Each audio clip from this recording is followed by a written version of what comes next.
is Intertribal Radio, and this is your girl, Indi for One, aka Way You Want Y'all Win. I am co-hosting with none other than Doc J. Gray Fox. Thank you. So, relatives, we have a great guest here, and what even makes it even better is that she has been here before. And you know how I do it, how we do it. We let our guests introduce themselves. What could I really do, introducing someone? Isn't it always better that we leave that power up to that someone? Only they can tell you what they want you to know about them, and who they are and what they represent. And nothing but the best. So, sister. Well, Ellen, thank you so much, both of you, for having me and my relative here, Alyssa, to your show. My name is Courtney, and I'm here to speak about our classroom celebrating neurodiversity, but in Toronto, but really the land of the Haudenosaunee, the Mississaugas of the Credit, and the Wendat peoples. There in Scarborough is where we have our classroom. And I myself am from the east coast of Turtle Island, from what's now referred to as Nova Scotia, and our family is Mi'kmaq, but we have many descendants. We're African Nova Scotian, we're Ainu Japanese and Acadian French as well. And I have my niece and also a student in our program, Alyssa, with me, and she'll say hi. Hello, my name's Alyssa Foley. I'm one of the students at the classroom. I'm from Nova Scotia, also of Mi'kmaq, Black Nova Scotian, Ainu, and French Acadian descent, and I'm very honored for you guys to have me here. We are honored. We are so honored. And let's give listeners a refresher, and give new listeners, let's give them a great description of who you are and what you represent. Yeah, so the classroom I support is called the Classroom Celebrating Neurodiversity, and it is a partnership with the Toronto District School Board and the agency I work for called Surrey Place. And our program does something really different than what Surrey Place is even used to as a Western clinical model, because, of course, I only know how to do the work from my mentors and teachers that have surrounded me. And that comes from a really truly advocacy lens and a cultural lens, especially in regards to how we support our community members that are diagnosed with FASD. So we have a specialized therapeutic program that specializes in fetal alcohol spectrum disorder, or FASD for short. And the reason why it's so different than other therapeutic classrooms that might be ran in the city or even elsewhere in Canada is because we uphold Indigenous value systems. So a lot of times, Western clinical models uphold like behavioral therapy practices and talk therapy practices in their models, but it doesn't really seem to work well for our community members. It doesn't really seem to work well for youth struggling with trauma. And so we try to be very, very trauma informed and, support the kind of the spirit of our young people, of our students and what their needs are. So we run a needs-based program that provides land-based education and healing while upholding Indigenous values as best we can. And kind of the Western world that we're living in and surrounded not by too much nature in Toronto, but to give the youth those experiences. And as far as, what is being utilized, there's definitely no model in our community, and ours happen to be not only, Indigenous centered or, focused. A lot of ours are out there, in other placements, Do you have any kind of, feedback to give about, this model that isn't there? I see it as you guys creating a model. Look at what we're dealing with. We're talking about fetal alcohol spectrum disorder. And in our history, right, there, we can pretty much map when alcoholism, came into play. Even if we went back to the treaty signing. So, with a history of 50 years, since we started gaining our rights back in, whatever, the boarding schools, the whole play that alcoholism, entered and is so prevalent in our communities. We don't have anything, And even like you said, those Western models, it's not nothing that helps ours. What are you doing? What is the, what are you creating, through the model and, the existence, for them where they're at now? What are you doing? What is the approach?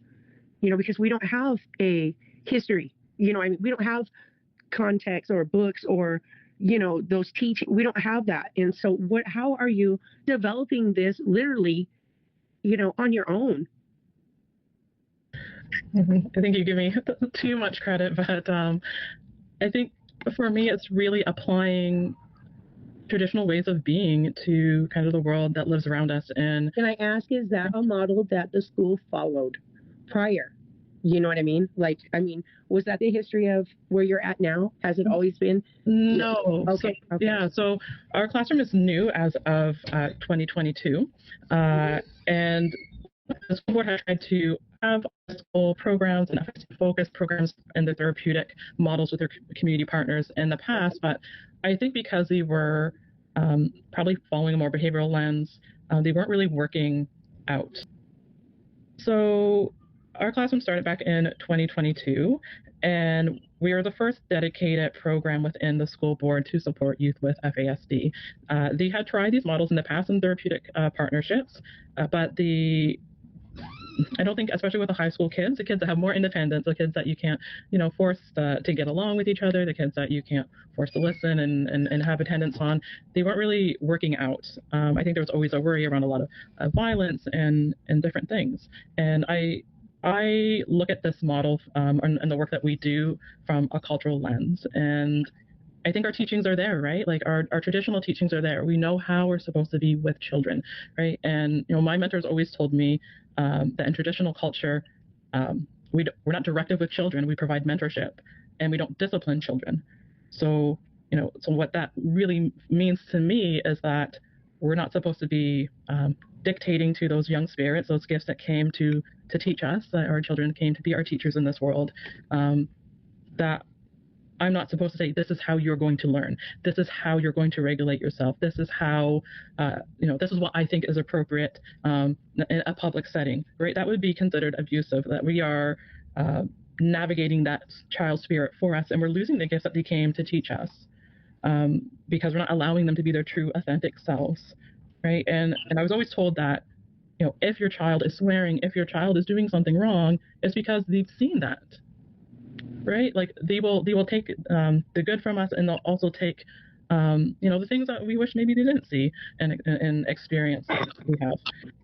And so I think that's how we try to lead our program, is through a lot of mentorship. We do a lot of check-ins with the youth. We say we're a needs-based program. We're not a behavioral model, right? So a behavioral model might look at needs kind of secondary, but they're really like this. These are our goals for you. These are things that you need to accomplish, and when you can do these things successfully, you've passed our program. Right. From a needs-based program, right, we look at, when the kid or the youth or the adult or child, when they're not doing well, it's because their needs aren't being fulfilled. So that's our responsibility. Maybe we're not listening properly as mentors, as caregivers, as support workers, right? I think our kids will tell us if we give them the opportunity to let us know what's going on with them, right? If I know a youth is really, really frustrated around reading, right, and the assignment is for him to interpret a paragraph, does the curriculum require that he reads the paragraph, or does the curriculum require that he understands what is the language being used in the paragraph? So I don't have to force him to read the paragraph. I can support him where his needs are at, right? I can read it with him. I can read it to him. I can support him in whatever way he would like to get through that paragraph, and then we can talk about it. And then he's done his assignment, right? And so I think we just get really rigid with the kind of education models that we have. And we just have to learn what other people need. And our goal should always be that, right? Is to take care of the needs of our community members, especially our kids, our little ones. Definitely within the Western clinical model, they'll say it is really about the alcohol that has been consumed during the pregnancy, right? They do actually acknowledge that there'll be impacts from dad's kind of health, right? Whether that's the substances that's putting in its body or other, other things impacting like all of our physical health stressors and things like that, but not to the extent where they would say that it would cause fetal alcohol spectrum disorder. I really look at it around like genetic vulnerability that gets created. And so both parents play a role, right? That like depending on like our diets play a role in that, substances play a role in that, right? Okay, Courtney, but can I ask, do we include both parents at all times? Because you already know in our community is we have a lot of single parenting on both sides. I mean, because I have brothers that are single parents, and that's one thing that doesn't often get recognized. But for the most part, it's a single someone, whether it's a single unchi, a single grandma raising her grandchildren, a single mom, or a single dad, right? Or a cousin or an auntie raising you. Do you do that same direct inclusion with every case, even though we have a high single something rate? Because I've been in situations similar, just this is very close to my heart. I have family members that are fetal alcoholics, and so it's not a game to me, but I've been in situations where people will, talk to us differently, or whatever, not be inclusive, like there isn't somebody else. And it can come from our own side, it's probably even a question I shouldn't have asked, but because I'm pretty sure you do it, right? You don't like, you know what I mean? Don't have these assumptions or anything like that, right? I mean, that's not what I'm asking. Is the same approach for everyone, Yeah, I think to me, a big part of our program is, again, just upholding Indigenous knowledge as leading knowledge in the ways of education, health and healing, and community building. I think really at the end of the day, if I look to what my mentors, and I'm so blessed that I had these individuals in my life before I had my little ones, is like, what did he say is to happen with a woman who is planning a pregnancy or a woman who is pregnant in community? And because we're growing up in this kind of disconnected Western culture, we've lost so much of that, right? And my mentors would say, like, you're not supposed to work, and you're not supposed to do XYZ while you're pregnant, right? The community is supposed to take care of you. You're the life giver. You're bringing that new gift, that new teacher to our community, and you're not supposed to be doing these things. You're not supposed to watch anything scary. You're not supposed to watch anything that disgusts you or gives you the shivers on your body. And you're supposed to be cared for. Everyone in the community traditionally would be caring for you. So like that's in the ideal world. So when we look at like whose responsibility is it? It's the community's responsibility. Absolutely, right? it's ours. Right, and it is, mom, dad, grandparents, the neighbors, right? Anyone that's going to be having contact with mom. And when we were talking earlier, like I would tell our students, right, how rich our culture is, right? Like we have epigenetics now, right, within Western science. I'm like, yeah, our people always knew that. Like our people always had that information about epigenetics. Well, that was one of like the topics that I had to remind relatives about, recently in my advocacy was, reminding them, because where I happen to live, it is one of those, one or two states, or not one or two, but number one, number two, with the highest number of Indigenous in foster care. And I've had to remind relatives that, look, not a single one of ours should be in foster care. You want to know why? That means one of us wasn't doing our job. That means one of the aunties, one of the uncles, one of the relatives didn't step up. When our relative, fell into this, position and their kids were taken, those kids didn't have to remain in the family because, our families, they're big and we have extended families. So for me, I have an issue with the number of foster care babies because I feel like, hey, they shouldn't be there. There's enough of us to go around that should this happen, we should be stepping up, whether it's auntie, cousin, next door neighbor, whatever, in our community. And it's something that some of us aren't doing, So I thank you for sharing that lesson because it's one that, I've had to being the mother or, of my 5 children, 4 are adopted, you know? So I've had to be that relative that stepped up. But it wasn't a had to thing for me. It was, this is my job. This is a part of my responsibility, being here, being that living ancestor, acting accordingly, you know, because I'm, you know, no matter what, all of us are going to be an ancestor, you know, living or not. And we all have a responsibility there is no end of the day, you know, we're those beings, you know? You know, I think it's, you know, I hear what you're saying, and you know, I also, you know, want to make sure that as best we can, and as best as I can, that, you know, we try to stay, you know, gentle with our people, because what we're really dealing with is just so much intergenerational trauma, but also concurrent trauma.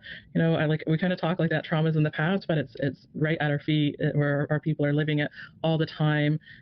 We are so far, you know, we all have kind of like a taste of, you know, most of us will say have a taste of the understanding of our traditions, right? Like when we hear the teachings, it automatically makes sense to us. Like we don't need to sit down for hours and hours of lectures about traditional ways of being. Like it's very close to our spirit and like on a cellular level, so it makes sense to us. But that is different than coming from a community where you just get to live it all the time, and it's surrounding you, and it's healthy, and you know, we all speak the same language, even if it's an English language. That the words and how we use English, and you know what love and honor and trust, and you know, like all of our 7 grandfather teachings mean to us, that they mean the same. Right? I say like what love means to Indigenous people is so in respect. Like it's so deep, it's so interconnected. Like it's so beyond like, oh, I'm having a respectful conversation with you. It's like I'm respecting your ancestors. I'm respecting the environment around me.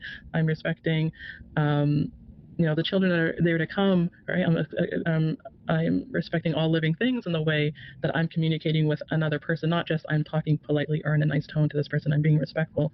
Right? So these words can mean really different things to people. You know, and we're all at different levels, and we've all also experienced our trauma and carry our trauma differently. Our brains all work in a different way. You know, so even some of us that seem like we're like okay, right, we're doing okay, they might not be able to take on that extra responsibility of a child, or manage all the things. Like I think our people are just so amazing that, you know, like I'm a single mom, right? Like I have like all these humans to take care of in my house, all these little spirits, but then I also am working all the time, and we're super ambitious, and we're advocates, and you know, we're doing all of this stuff. And so I can totally understand someone kind of being in a place in their life that they're like, I just don't think I can stay together and take something else on, even if that life is so precious, right? And everyone's hoping that someone else will help, right? And it's not always the case, and the community members aren't always, you know, healthy enough. And you know, I think we just have to, like what we do in our classroom is just trying to create better spaces. Like that's why we do the advocacy work with our students, you know, which is one of the things that we are here to talk about, right, around the FASD awareness, and the t-shirt that we've created with our students in the classroom, because it's like, what mark are we leaving on the world, right? And for our students, I just think like, when do you get to be the advocate? When do you get to be the person leading in the community? Right, and so that's why, like our orange shirt, our FASD awareness shirt. I think next year we're probably going to do something around, you know, water, but we'll see. We'll have new students too, so we'll have to take another kind of vote what our students would like to do this coming school year, and just try to create more space, right, that we can pass on traditional ways of being, set examples in the community. Influence the community, right? We have a mixed classroom. There's kids from all different backgrounds in our class. And so, but we uphold Indigenous value systems. So all the youth coming into our program, parents and youth have to agree that, you know, this is a path forward, that this is something that they think will support the healing and development and education of themselves or their child. And like, we can see it unfold. We can see it within the Surrey Place agency and the projects that we do, how people get involved, the culture that's changing within a Western agency, from like a really small little classroom of like kids and staff, right? And I think that's what's so beautiful about Indigenous cultural ways of being in the world, is I think they inherently feel good to everyone, and it's something that all communities need, right, on this healing journey that we're on.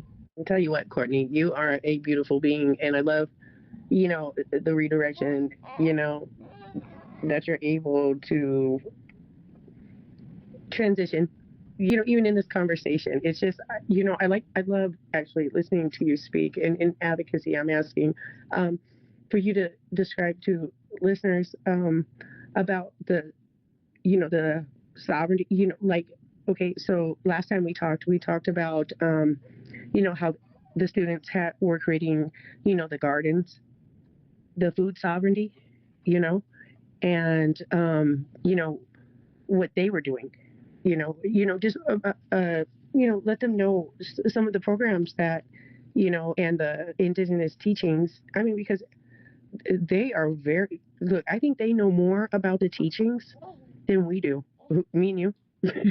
You know what I mean? Because they know things. They know what's traditional and what isn't. It's like, in our last conversation, Dan, I had said, Dan, I said, it's not on us, it's in us, because those baby, they know what is tradition, so, you know, Yeah, I mean, it comes right back to these little ones sitting with our ancestors before they come from the Star Nation to join us, right? And why people say our children are our teachers, right? They are the closest to uh, to Creator. They're the closest to our ancestors and the teachings of the medicines when they come to us from the Star Nation and decide to pick their parents, right? And so, they do know. You're absolutely right. They do know inherently, what is supposed to happen, right? Like, our youth in our classroom, they know when they're not being treated well, and they do know what they need. We just have to let them talk, right? A small child knows that homeless person on the street, what do all young children ask? Can they sleep at our house? They are these children know what's right, and it's through this kind of separation of community that when parents get scared and they pull them away from, make them walk on the other side of the homeless person, or the person struggling with housing security, that's potentially on the sidewalk there. They say, no, you don't talk to them, you come over here, right? And that's how our children start getting tainted, right? That good way of being that they're born into, right? That it starts getting taken away from them. Right?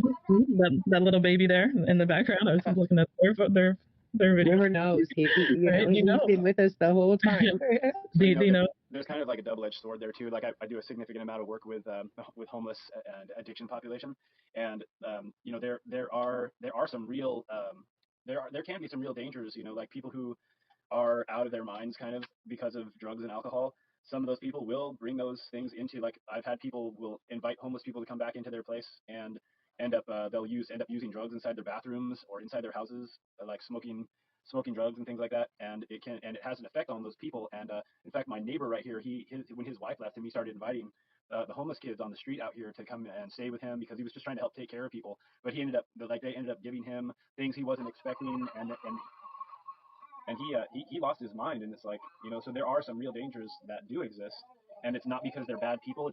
I think it's because they have that trauma, and with trauma comes addiction. And also, there is real evidence to show that abuse and like domestic violence, it's like 98% of the time, if not more, there is some kind of substance use disorder happening at the same time. You know what I'm saying? yeah, of course, and beyond our traditional values, things like that. And especially like if you look at if I look at other indigenous models of recovery and the healing courts, like of the Anishinaabe, there is, there's like significant work being done to recognize people and to get them the help that they need. And instead, like, how you're saying, kind of like we just push people off into a corner, we label them, and we separate ourselves from them rather than working to give them the help that they need. And, in the position that I'm working now, working with recovery and working as a security guard, I get an opportunity to talk with people who are on the streets, all day long, and direct them to resources and just treat people well. And like they really respond to that. They know I let them know that I had my time on the street and I have years of recovery under my belt. And a lot of people will tell you, a lot of the people on the street will tell you that someone just being kind to them and treating them as a human being, despite their addictions, which for the most part, a lot of these addictions come from, whether or not they grew up in a house that way or they were injured. A lot of people were injured and they started their drug abuse either either in jail or prison or as a cause of an injury, and then they started using drugs, doctor drugs, and then it became street drugs when they couldn't get the doctor drugs anymore.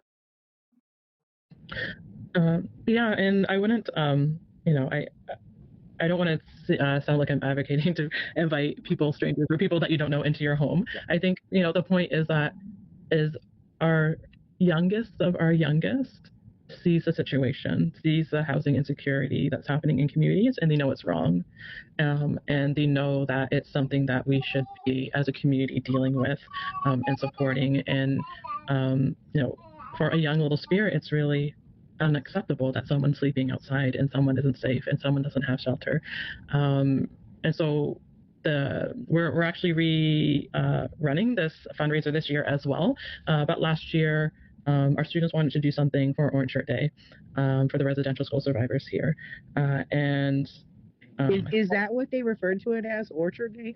Orange Shirt Day, yeah. So there is a woman from out west, and she started this, named Phyllis, and she started this kind of movement around the orange shirt. And it was because when she went to residential school, she thought, I'm going for an education, and she was really excited, and her mom took her into town to buy a nice orange blouse to wear to school. And of course, when she got to residential school, they stripped her down, washed her with chemicals, threw away her orange shirt that she was so proud of, and put on what the kids were forced to wear in the residential schools.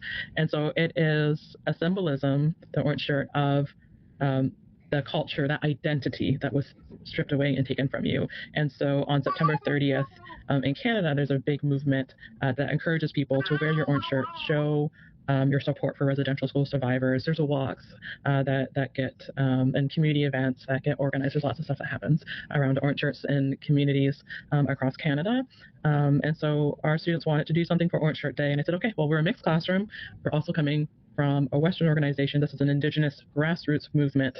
And though we have myself and some other students and we uphold Indigenous values, we have to make sure we do this in a respectful way, right? Especially coming from an agency lens. So I said, how do we do that message? So the students came up with their campaign, which was housing is a sovereign right, and they decided that they wanted to fundraise for an Indigenous family in Toronto that was experiencing home insecurity. And that design, right, was created by this lovely student you brought, correct? Yeah, she has stuff out at the moment, but so we all worked on the design, and all the students and the staff. Alyssa was the main digital artist. She's very talented with her art for that. My son's actually a little face that's on the design, and it says, "We will not ignore." And there's a picture outline of my son's face, and he's holding up an eagle feather, which is topped by a sacred fire. And there's arrows that go across the bottom of "We will not ignore," which is a quote from one of our students' poems that he wrote about the missing and murdered Indigenous women and girls and two-spirited people. And on the back it says the 94 calls to action, and we list out all the sections of the 94 calls to action in Canada from the Truth and Reconciliations Commission report. And real quick, can you give listeners a description of that? Because somehow we've got a divide going on. And unfortunately, we've carried it through this conversation with the Canada divide, and I don't, I get it. You're there. We're here. We are honored, Courtney. We are honored. But, we always have that. It doesn't matter how inclusive we are. We still have that divide, and so relatives don't know about the 99. Can you go just a little bit more description or in depth about what was supported on the fundraiser shirt created by, our students? Yeah. So the Truth and Reconciliation Commission of Canada is a body of Indigenous advisors, advocates that came together for this commission. So it was commissioned by the federal government, due to lots of Indigenous advocacy within Canada to say, hey, treaties have been broken. Laws and systems have been put in place that have caused our communities to be in some of the negative situations that they are in, and we want kind of a proper in-depth study done, and we want some actionable items put in place for citizens, for organizations, and for various levels of government to follow and make commitments towards. So that's where the 94 calls of action come from, and there'll be things about incarceration, things about health, things about education. There's a bunch of different subcategories. I think there's probably at least 13 or 14 subcategories, and we listed them all on the back of our shirt. And we also included a QR code to that commission's report on the shirt so people can scan it. And the idea is our shirt is going to act as a real body of education. We don't want to hear people say, oh, we don't know, or we don't know where to access this. And that's why, oh, yeah, I forget about the 94 calls to action. And these are things when we talk about the duty to consult with Indigenous community members when it comes to programs. When we talk about how do we get involved in advocacy, and it's really for non-Indigenous people. It is to tell the rest of Canadians what is it that needs to happen, and for our people and our people's commitment. And all communities will have their own take on this, but really for commitment along the way, which is to be forgiving of mistakes, to be open, to be willing to partner for when there are sincere attempts to address some of this trauma or harms, equities that are people, right, by the West or other Canadians that want to get involved and make a change. So a list of recommendations, different areas on our new shirt for FASD awareness. We list on the back of the shirt, we list section number 33 and number 34 of the calls to action, because they're actually FASD specific. So number 33 has to deal with the need to create programs that work for Indigenous people. So of course it is around the need to consult when it comes to setting up programs and services to support individuals that have FASD. And then number 34 is around justice. So it says that judges need to be given the power, for instance, to order that someone can take part in services that are FASD specific, that if they need an assessment, that one will be provided to them by the courts that are dealing with the justice system, so the judge can have a real understanding of what is going on for the person that's before them. It talks about getting rid of mandatory minimum sentences for individuals that have FASD. It talks about the need for funding, right? Funding for programs, funding for health education, community services, funding for parole, community parole, and also correction when it comes to programming for individuals that have FASD, and some others. So I think it's really good because, with our people, we are all a community. Those calls to action are not just for Indigenous people. Those are for everyone. They're no, there is a serious situation and justice happening for individuals with FASD, and I think it's really beautiful that the Commission support, and not just to support our people, but all people with FASD. Right? They could have said, no, do the Supreme Court decisions. You have to have certain considerations for Indigenous people, and you won't do this to Indigenous people within the criminal justice system. But it doesn't say that. It says for individuals with FASD, this is what needs to be provided for them. Right? For sure. Okay, right. so there can't be all these laws to incriminate people without having resources. It's like a double-edged sword and a slap to the people, because all they're doing is creating debt prison. It's furthering that reality of debt prisons, which were done away with, without providing resources for people. That's huge. And so I think based on studies, they'll say, or kind of proven statistics, is about 4%, but we know that it is significantly underdiagnosed, and so they'll say that it is estimated that about up to 7% of people with FASD. So you told us about last year's fundraiser. Mm-hmm. Yeah, and I also wanted to say, can we talk about this year's fundraiser? But I wanted you to, also tell relatives about, all of the, the programs that you got going there. I mean, because, last year, we discussed about them creating the food sovereignty, the housing sovereignty, too, for their families. I mean, your students are doing the most. They are doing a lot to not only, be a part of the community, but these young adults and students, they are doing a whole lot. Like I just said, the food sovereignty, the living sovereignty, the housing sovereignty. You know what I mean? They are doing things not only to build themselves up, but their families and the community around them. And I was just asking if you wouldn't mind sharing some of those things. They fish. They do a lot. I mean, you know what I'm saying? But it's not just for them. It's a whole. Their families are included. The community there that you have going on. It's not just. It's not self-serving. It's bigger than that, and they know that, and they look. They got it going on there. I mean, the T-shirts had it going on. What you're about to discuss, they got it going on. Could you give a little bit of that background? Yeah, for sure. And just to finish up on the orange shirt, and it's just a couple months, right, that we were able to sell that shirt, and they were able to raise just over $6,700 for the family that was in need of support. So, I think that's amazing. A goal of our program is that this isn't a program where people say, oh, we can't teach these kids, or they won't listen to us, or they won't come to school. Like, we'll just put them over here in this program that Courtney supports, right?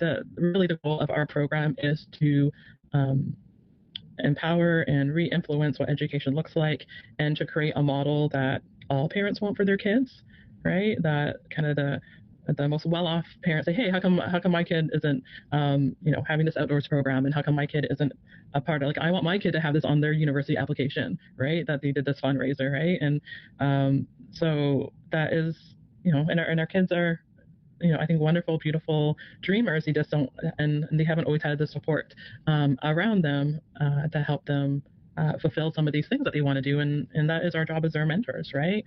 Is to support them, provide some guidance, listen to them, and help them figure out the way to have these things happen. So they had a really great fundraiser last year. This year, the students are rerunning that fundraiser, and we had a talk with our students, like, how do we want to do we want to donate to a new family? Do we want a different cause? And they said, no, we want to donate to the same family. So we know that mom is now in kind of like second stage shelter housing. So she has an independent place with her kids now, which is much safer and stable, less stressful, but still not like their own secure, like, place, right? As we would think of having our own home. And so, the students really said, like, it's not enough, right? And so we had to go back to our organization, because of course, like, oh, do a new family and everything, and have a big thing. And at the end of the day, as these issues are systemic, our people are in these situations because of intergenerational and systemic harm to our people. And so when we think about what support needs to look like, it also should be systemic in nature. And they are a part of trying, they are part of the process of helping. I mean, they're identifying, they're telling you the needs of their family, the needs, but they're also a part of it, though, a part of what their efforts and who and what, the who's and the what's, of this whole process. And that is, I mean, that's, that just shows you just how strong and how smart, how caring these students are. You know what I mean? Yeah, I like, our young people they're really, really beautiful, right? They're beautiful souls and spirits, right? And, when we think about some of the work that they're doing this year, and this other fundraiser that we're running, which is called You Are Our Gifts, honoring individuals with FASD. And so this is another T-shirt, and the elected the messaging on the shirt is traditional understandings of neurodivergency, right? And that is that, well, I've always been taught, what I've been able to share with our students, is that neurodivergent individuals are, and we're always held at very high regard in traditional communities, right? We might not have always had FASD because, of course, we didn't have alcohol before the West came, at least in this part of Turtle Island. And so that wasn't a diagnosis. It's a diagnosis for our people that is truly found in trauma. But we did have other neurodivergent people, and they weren't set away, they weren't considered sick, and they were considered gifted people. And this is teachings that many Indigenous people have across the world, actually, before a lot of Western influence. And those people were seen as having a very unique and special way of looking at the world. And they came to us this way because they had special teachings to give us. They were messengers, and we needed to to figure it out. We needed to know how to listen, and we needed to know how to apply their knowledge to our communities to make our communities better. And if we weren't able to do that, our communities would suffer, right? And so that's why our t-shirt says, "You are our gift," and honoring individuals with FASD, because it is for September is FASD Awareness Month, of course, and it's a beautiful red t-shirt as kind of the recognized color with like Red Shoes Rocks movement. And so, and they're, again, fundraising for community. So, and I really want to be able to be more engaged in what happened afterwards, after kind of the fundraising. So I said, like, how do you guys feel about like hosting some events, right? I think our kids feel really grateful that we get to do some of the stuff that we do get to do with them in our program. We definitely would like to do more things with our youth in our program. They also think it would be really good for other kids, right? We have a very small classroom. We can take up to 8 students. And so, there's, a very select few, unfortunately, that get to experience the work that we do in our program. So I said, well, why don't we create some events? Has our student returned yet? I will try to get her to return. We can't have this conversation without her. I know. This is a really perfect moment for her. This will be so perfect. Where are you, Alyssa? Where are you?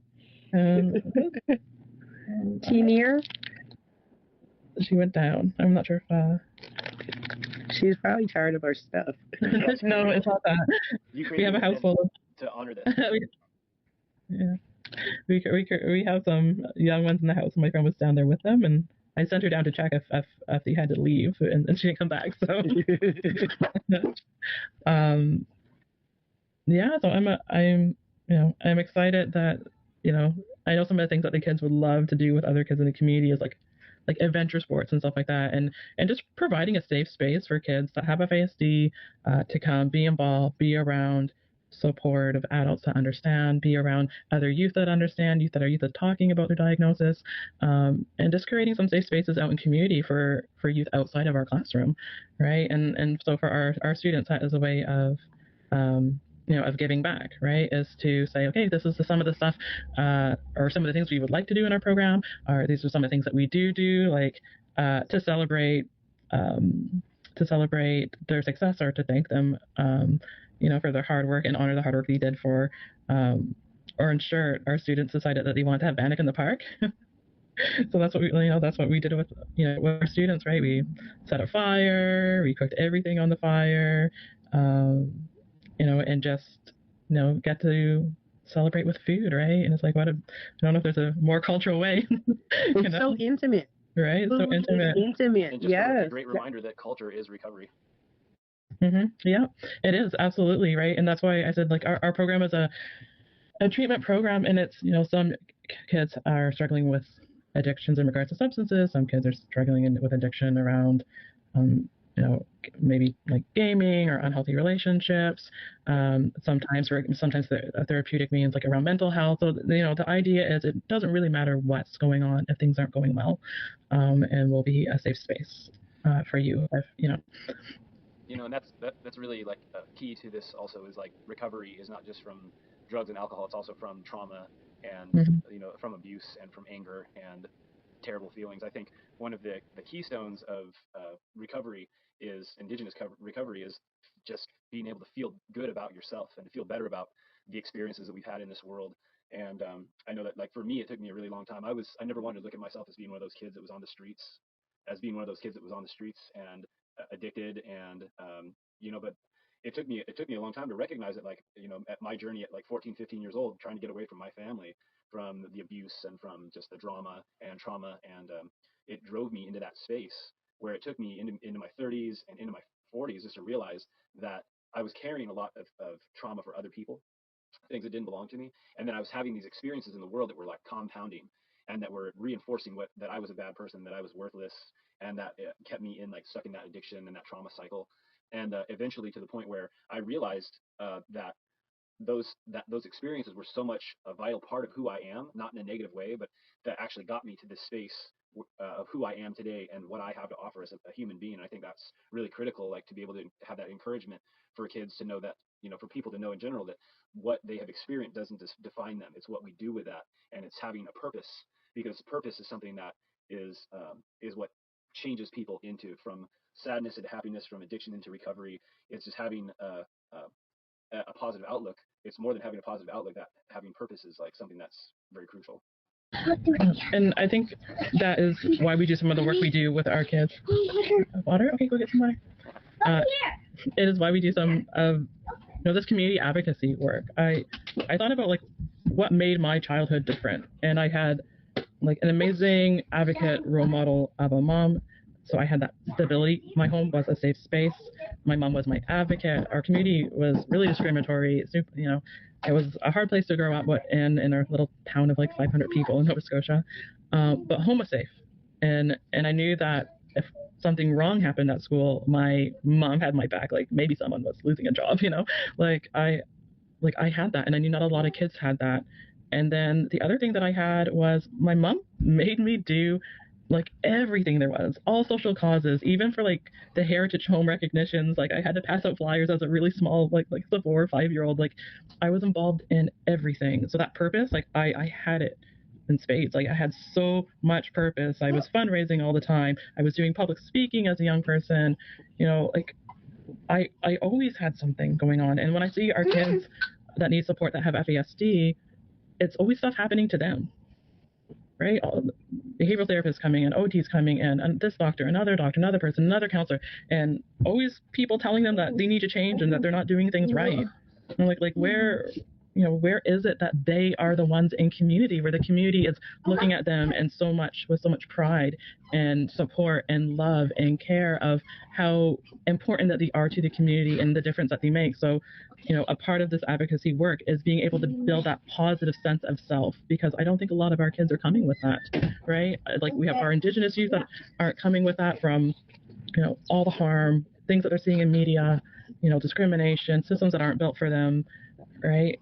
And then we also have, our youth, our other youth in our classroom, and they've all came from experiences of worrying about housing security. They've all came from experiences of homelessness or foster care or adoption, and none of them, they're in our. Sorry, I have a little one in the background.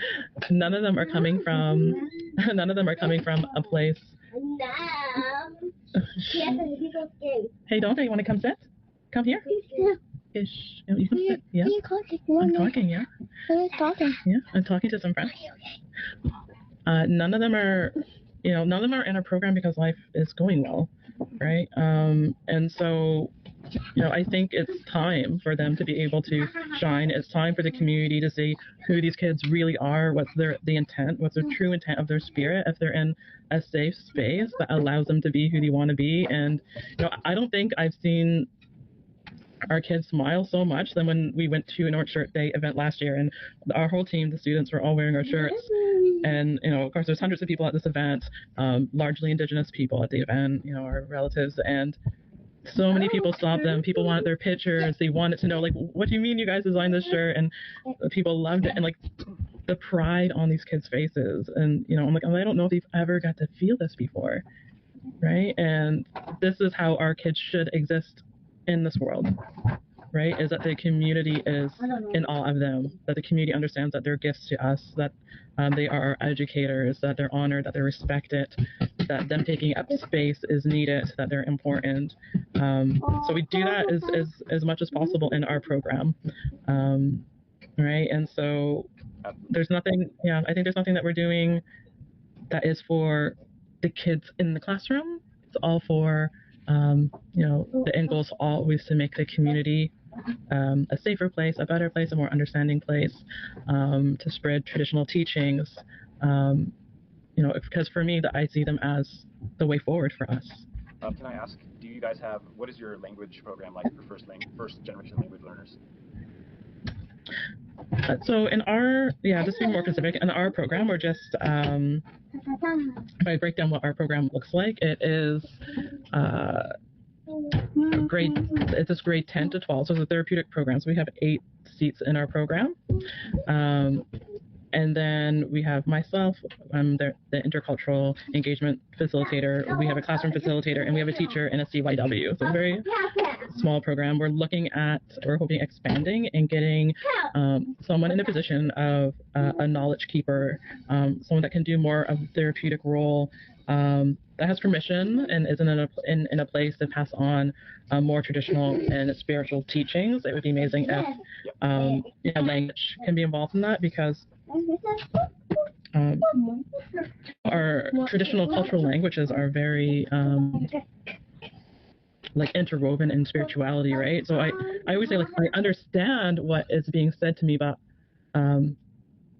like I consciously or subconsciously I have an understanding, but I don't know how to say it to others. Like, there's no English equivalent, right? Absolutely. I've been saying this a lot lately when I'm speaking other indigenous language. People say, "Oh, what does that mean?" And I say, "No English equivalent." You know, Yeah, wrap right. their minds around it, and it's because the languages of racism, sexism, slavery, it's all embedded in the language of the colonizer. And as we know, the foundation of any house is the language. You know, and cutting the umbilical cord to the colonizer languages, the colonizer cultures, and their histories, their stories, is language. And first language learners, first generation language learners and speakers. You know, because they say they say that when the last speakers of that language are gone, the people don't exist anymore. And if you look at like the education for extinction narrative, for example. Yeah. Yeah, it is. Yeah, you're exactly right. I think even in the legal context, when the government says, "Do we have accountability towards these people, this unique group of people?" the language has to be there in order for them to be constituted. Absolutely. If you look at like Hawaii, in places like New Zealand and Hawaii, where especially in New Zealand, where the language and culture is like very much embedded alongside the colonizer languages and culture and customs. And in Hawaii, they have mandatory interpreters in Hawaiian languages for the court system specifically. I think it's pretty dang important. Yeah, it is. I think that is, a significant like hope for our future, right? We are going to be starting community working groups in our classroom, and those would be tabled by Indigenous families, Indigenous advocates, and professionals. The hope is that they can join us in some of the creation process of our programming. Can that be a consideration when teaching the language, or whatever, in the communication process, right, of dealing with any of ours? Let that be a consideration, that sometimes the communication process might involve the fact that they know their language. That, that when they were with their families, maybe the family spoke the language to them. And that might have been a part of the barrier in their development when they were placed out of home, that they were spoken to in English, or another language, is considering that the fact that they may have had an original tongue that they understood or understood, so in that development of language, teaching language or whatever path, that maybe asking them what they know about the language, because I got, relatives that, under this diagnosis, and it's so crazy. They know our language better than they know English, and it was because they happen to come from those type of households, and so incorporate that. That's all I'm asking, and ask the babies, when you're developing these programs, because that's the key importance, is what do they need? And you can't speak for them if they're not speaking, if they can't tell you, if that input is not included, is basically what I'm saying. So I'm just asking, in that inclusion, when you do this, and Courtney, your time is valuable. Everyone's, and so the focus this year on the fundraiser is, could we go back to that just one more time, in case we've got listeners in and out or just tuning in, talk about what the students are doing now, and any other future or in process things that they are doing. And I have Alyssa back, so I have Alyssa back with us, so I will get her to talk to you, if that's all right, about the fundraiser. Yeah. Hello. So the fundraiser we're doing right now for FASD awareness, The funds are going to be going to creating like more opportunities and like events and stuff for like other youth and like people with FASD. So our classroom worked together on this T-shirt that also like reflects TRC as well, because that's an important part of like everything in our country. And we're going to be having a drummer and a dancer and at the event? Yeah, an elder too. An elder to do welcome. And an elder to do the welcome, and like the dancer and drummer to be like leading our walk, so that we can do it in a very good way, and a way that reflects like a lot of our community members. And take your time. Do you want to tell them what the image is and why of the shirt on the front? So the images on the shirt where you see like all the people there are people of like multiple different cultures, and some like not very, more like ambiguous than others, and showing that like we have like things to try to fight against stigmas that people might have, like the pregnant lady in like the wheelchair and such. And we have the hand on the back, which is kind of like a common Indigenous gesture of like kind of connection, and a way of showing that like this is also kind of decolonizing like the work, because there are like FASD organizations and events and stuff, but they all have like colonial aspects to them. So okay, Alyssa, what about it is highly misdiagnosed and underdiagnosed? You know what I mean? So we have more than are diagnosed out there. So I mean, it's an everybody issue. It's in all communities. You agree? Yeah, it's a very prominent issue in all communities.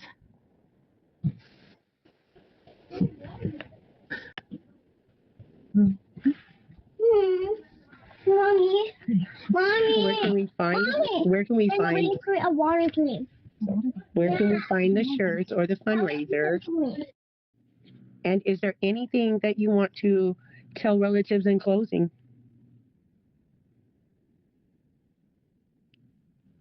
There you go.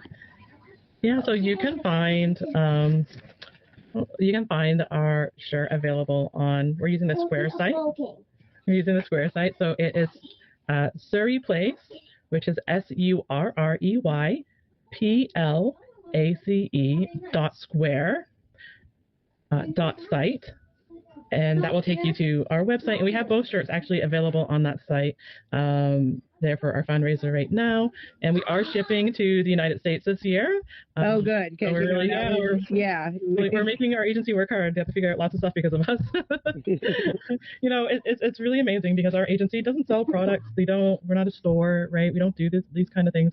It's all very new. So when we talk about our young people being our teachers, this is right. Even this, right, is such a great model. If we take their lead, if we listen to their voices and their spirits and support them in their goals and what they would like to do, like taking on our whole agency on such a crazy learning journey. And you know, right now they're like, how do we do more of this kind of stuff, right? So it's really so in the present, because they don't know. I mean, they know, but none of us know. We've never been in this position before, and it's a great example of being in the present. You know what I mean? That being the only space that any of us can control. Just go with the flow and trust the process, I promise. And that's what I get from these students. You know what I mean? That's what I get is trust in the process. We're going with the flow. We'll get it figured out, because that's the tone you've always given is we'll figure it out. We're gonna get there. And so you're right. This is a great example. A great example. You know, I think something really important to recognize too, because there's a lot of people who have a lot of anxiety and around time passing and things changing and all this like modernization, is that we are modern people on this ancient earth, and that the earth may be turning and it may go from dark to light, and there may be these linear concepts of time, these like Western concepts of linear time, but really it's just the same day since the beginning.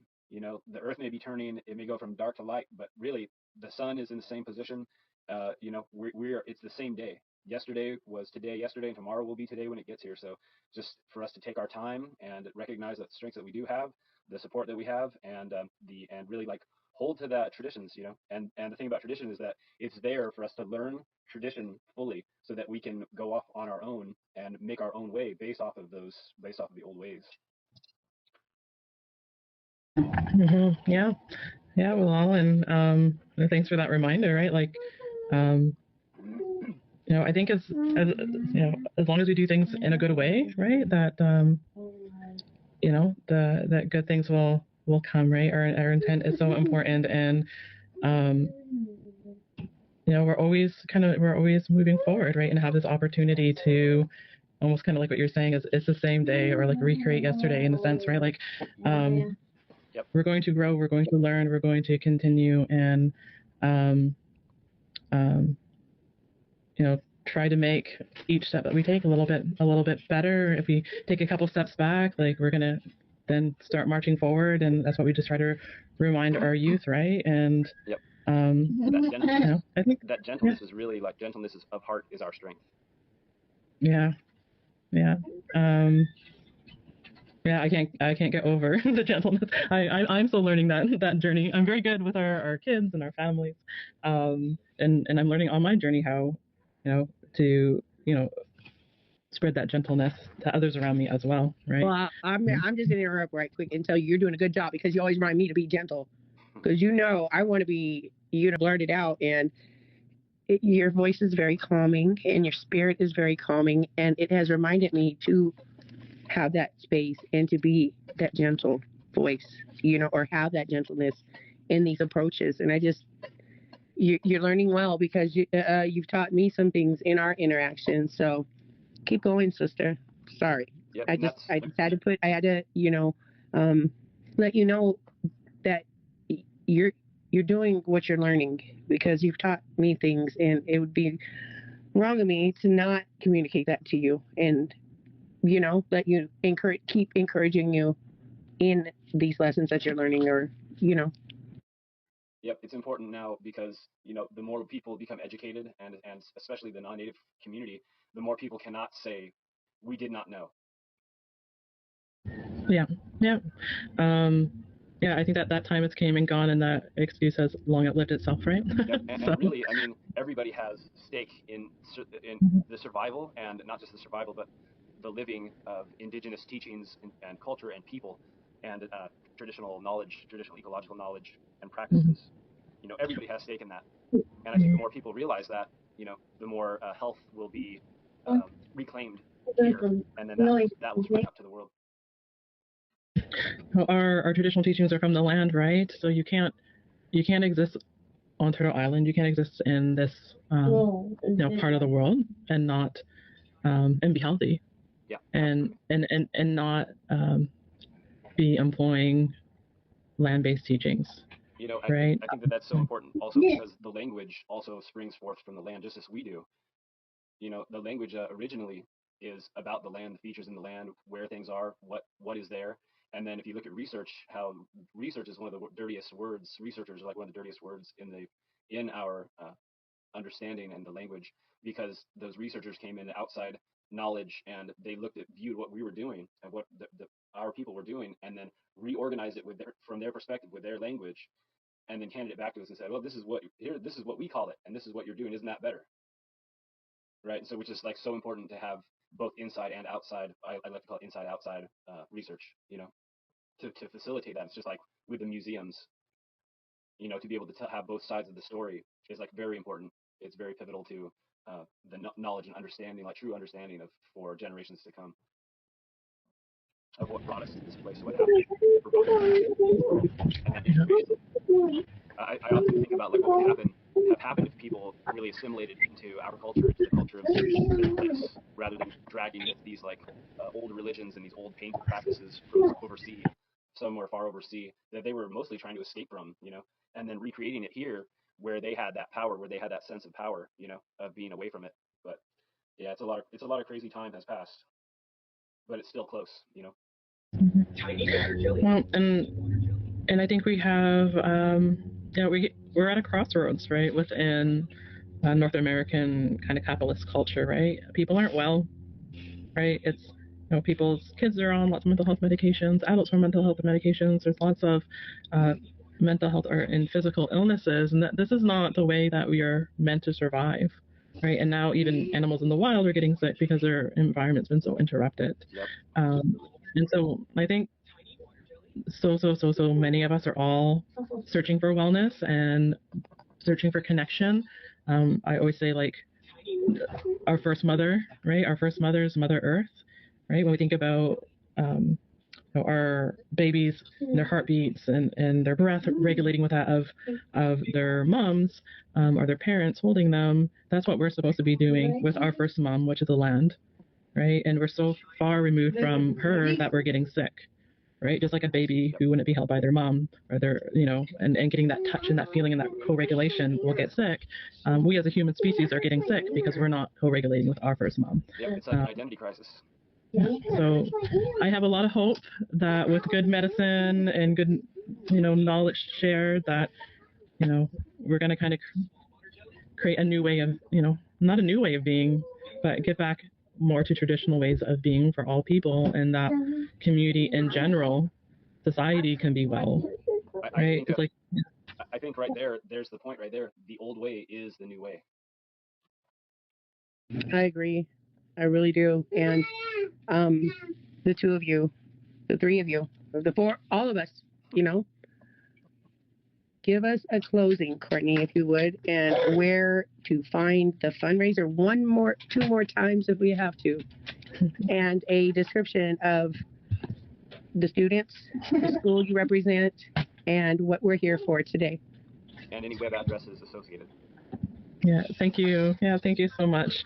So again, I'm Courtney, and I'm coming from our classroom celebrating neurodiversity, and we support youth that have FASD or are suspected of having FASD that are struggling with their education and other kind of trauma within their community or lives and aren't going to school. So they come to our classroom and we support them as best we can in having a family, having a community, and learning about traditional Indigenous knowledge and how we can apply that to our health and education and what community can look like with that relationship to the land. So our youth are hosting a fundraiser. It's called You Are Our Gift, and it is for FASD Awareness Month. And it is a beautiful red shirt that features a traditional teaching about neurodivergent people being gifts to our community to make our communities better and to learn from. And it features an elder gifting a child. Hey, Auntie. Auntie. Yes. If you're not waiting for water thing. Okay, go tell mommy. Go play in the water, mom. It shows the elder gifting a child with FASD being held by a caregiver in eagle feather. And behind that caregiver are some beautiful people supporting them as our community does. And they're individuals from all different backgrounds. We have an Indigenous woman in a ribbon dress skirt, and we have like a Scottish man wearing his traditional regalia. We have a South Indian woman. We have a North African person and their regalia. All coming in to show that, people with FASD are everywhere in the world, and our communities need to uphold them and support them and provide, a community and space for them, which is built for them, understands them, and loves and supports them so that they can support our communities with the teachings that they are here to give us to help all of our communities be better places. So that is basically our students' artist statement for the work that they curated. And you can find that at surreyplace.square. So that's just surreyplace.square. So surreyplace.square, and they're fundraising to create community events for other youth that have FASD. And so you can have an opportunity, the kids that don't come to our program and younger kids that don't qualify for our program, some older, some young, older adults that, our youth can learn some leadership, host some youth events, and create safe spaces and opportunities for other people in the community that have FASD that don't have access to programs like ours. And so I think it's really great that they're they're doing this outreach work and having an opportunity to share some of the teachings that they learn in our program, to share the wisdom that our students have with other young people in the community, and of course, we'll have to recruit volunteers and all those kind of things, and just teach the community around them to do more and to be more inclusive, to start doing things in a different way, and our students really taking the lead and being role models for the rest of us in that work. They are also hosting their orange shirt. If anyone wants to visit that same website, you'll see both of our shirts there featured, and that is to support students that went to residential schools here in Canada. And I know in the States you guys have the boarding school system as well, which is very similar to what was happening over here on Turtle Island. And that is, and that shirt talks about the changes and the commitments that we need to make towards the Indigenous community, and work that needs to be done, and to honor, the children that didn't come home, and the children from these schools, and the children that did come home and lost so much, and to listen to their stories and to pay tribute to them, and to continue understanding that their teachings, their stories are important, and that we have work to do.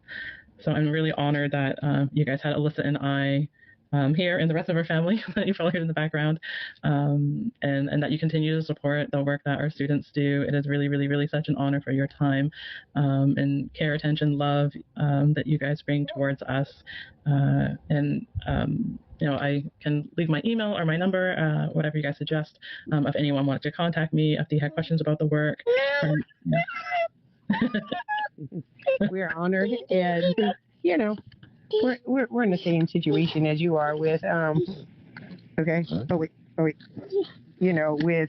staying fulfilled with duties, and look, can you hear him? So my grandbaby, it doesn't want his diaper changed right now, and I'm trying to change his diaper. He's saying doobie. They don't. So we are honored. And thank you for. I would say throw us your email for sure. That way for sure. Oh yeah, do it, Courtney. Any type of information you got to share.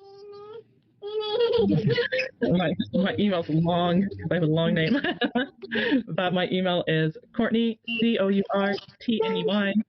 Hi, baby. So my email is Courtney.Farrow-Lawrence, and then at surreyplace.ca. And I'll spell it out. So it's Courtney .Farrow, F like Frank, ARROW -Lawrence, LAWRENCE, and then at Surrey Place, SURREYPLACE.ca. So so anyone can contact me. A lot of people contact us to just talk with myself and the teacher, other staffs about the program that we run. They might be interested in trying to advocate for something like that in their community. Learn how a lot of teachers want to know how they can do more land-based education, which is amazing because our young people are not meant to be lectured to, surrounded by concrete all day.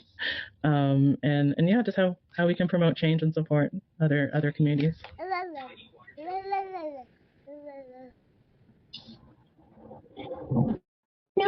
Thank you so much. And relatives, this is Intertribal Radio at its finest. Thank you for joining us.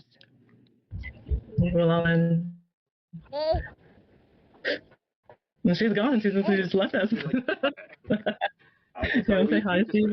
Remind me, the website is surreyplace.org. Oh, .ca. Surreyplace.ca. So the website for the site is surreyplace.square. They're like the square sites for selling. I'll just put it. I think you have a chat feature here. Surreyplace. Let's see. SURREYPLACE. Yep. And then .square. Square. Yeah, and that will take you to our website where we're selling the shirts. Excellent. Okay, I'm going to throw that up on my Facebook right here. Awesome. And then I'll put. Do you see this? Do you see the chat? I'm gonna write. Just because this is so long, I just, my mom, when I got married, she tried to get me to hyphenate my last name, which is already hyphenated. I'm like, you want me to no one to be able to spell my name ever? There you go. So you see the chat there? Yep. And then I'll also just take this. Oh, I'll put this in the chat for you where the shirts are. It's very, and if you go to the About Us, it talks about our classroom on that site, on the Square site. Like, I think a nice kind of like overview of the work that we do on the classroom. So, which is funny because it should be on like Surrey Place's website, but we're just like, they don't have a page for us there, so we're like, why is that one up on the Square site? That's the way to do it. Marketing communication's gonna be like, what is this? You just set up a whole new website, and I'm like, I don't know. I felt like people didn't have information for us. Okay, so it's Surrey.place.square. Am I seeing that? No, just Surrey Place. Okay, Square. No, there's no dot. Yeah, just Surrey Place. Okay, copy. Yeah, no dot. Surreyplace.square. http.surreyplace.square. Yeah, I think in the search engine, like not in the search engine, but like up in the URL, you don't even have to write HTTP. You can just put Surreyplace.square. Okay, and then you guys are based out of. Remind me again where you're based out of. Out of Toronto. Good old stolen land, Toronto. There's not even a nation here. Oh wow. It's so enraging. It may be, yeah, right? you have to drive like at least 45. Yeah, you have to drive like 45 minutes, an hour and a half to get to a First Nations. Oh wow, that's amazing. The invisible nation. Yeah. Right. Well, it's a bunch of nations. It was called the Gathering Place. So it was a place that communities would meet in the waterways for trade and stuff like that. And then, of course, most of that was probably destroyed with colonialism. Yeah. Crazy time. Thank you very much, Courtney. It's great to meet you. Yeah, thank you. Thank you for your time and sharing your story too, some of your story. Oh yeah. My background, actually, my family are like, we're like mostly German and Polish Jews. We're like Ashkenazi Jews. And then my grandfather, my dad's side, is from Europe, from England. And then my grandmother's Eastern child, she was born on the res in Oklahoma. And then they were removed during the third rung of Trail of Tears for our people to northern Alabama. Yeah. So it's just been like a crazy journey. She was recognized, but all of her paperwork was somehow lost. So it's just like been insane trying to get her recognized and find my family and stuff. So, but yeah, I'm gonna go ahead and put my email in the chat here too, so that way if you want to get in touch with me for any reason, I'd be happy to help facilitate more, for you guys, more advertising and stuff like that. Awesome, thank you so much. Yep. Yeah, it'll be really exciting next. It's actually so far a 2-year. We started this other project after.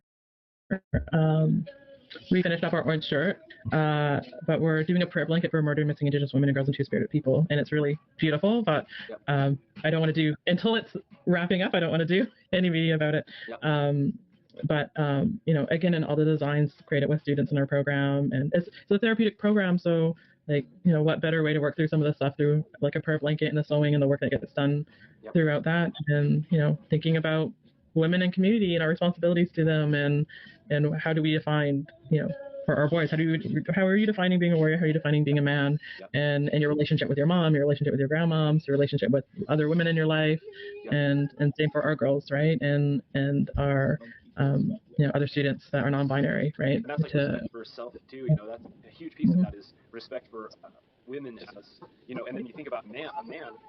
As men, we're taught that we're 93% female because we come from a woman, and the rest of it is creator. That's the masculine, and as April will tell you on her reservation, more men and boys are the same.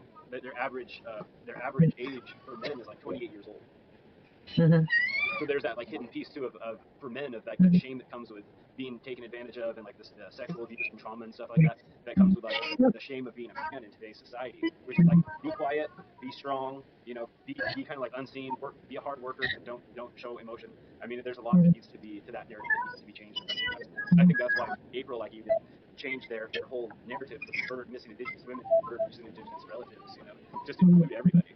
So so we pay homage to missing and murdered Indigenous men and boys on our shirt. Not on our shirt, on our blanket. So not to diminish the struggle for women either. No, of course not. And that's a teaching in our program is that way, right? And so the blanket's done in the fashion of red dress, right, for missing and murdered Indigenous women and girls. But we say there are all of these other kind of groups or kind of specialized groups within this movement that are also being impacted. So we have circles in the 4 corners of the blanket. One is for missing, murdered men and boys, for the LGBT one's for the LGBT trafficked children, and other one is for neurodivergent people specifically. Yep, that makes a lot of sense. Hey, is it? Yeah, you have to, and that's the thing about our people and our ways of seeing the world, right? Is it's never just about the one, right? Yeah. Yep. Yeah, it's never just about the one. It's everything's connected and being impacted, right? Yep. And yeah. But that's the inclusiveness of our people, you know. And that whole like exclusion and exclusivity is very much a Western, like white Western political religious narrative. Yep. Yep. Yeah. So I'm like, oh, yes, thank you so much. Yeah, it was lovely to meet you, and I'm hopeful that we'll meet again in the future. Thank your beautiful family for your late evening or day of work. I don't know what time it is. Late evening. Over here, it's about 7 o'clock almost. Oh, we're like 9:45. The kids are living their best lives. Like we're not in bed yet. Excellent. It's good to hear. Huh? 3 and 3, right? Yep. Yeah. All right. Well, thank you so much. And yeah, I'll send you a quick email so it's in your system. Okay. That's the best way not to lose them. But yeah, thank you again, and you guys have a good night. Well, Doginali, Osa Asanale, and Dona Dago, huh? We'll see you again. Well, then.